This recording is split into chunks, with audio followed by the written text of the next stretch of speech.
அமீர் கானுக்கு கூலி படத்தில் ரொம்பவே வலுவான ரோல்.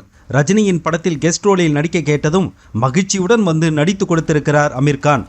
அவரது போர்ஷன்கள் எண்ணூர் துறைமுகம் பகுதிகளிலும் ராஜஸ்தானிலும் படமாக்கியுள்ளனர்.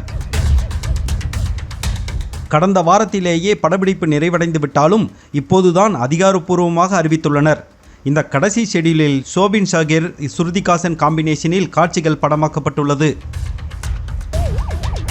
விக்ரம் படத்தில் ரோலக்ஸாக சூர்யா கலக்கியது போல அமீர் கான் அசத்தலான மூமெண்டில் வந்து கலக்க உள்ளார். அதற்காக அவரது தோற்றத்தை சஸ்பென்ஸாக வைத்துள்ளனர். படத்தின் ரிலீஸ் தீபாவளி என்றும் ஆகஸ்ட் 15 என்றும் பல தகவல்கள் சுட்டினாலும் ஆகஸ்ட் ரிலீஸ் ஆவது உறுதி. காரணம், ஆகஸ்ட் 15 என்பது இந்தியாவிற்கு மட்டுமல்ல, சூப்பர் ஸ்டாருக்கும் முக்கியமான ஒரு நாள். அன்றுதான் அவர் அறிமுகமான அபூர்வ ராகங்கள் வெளியானது.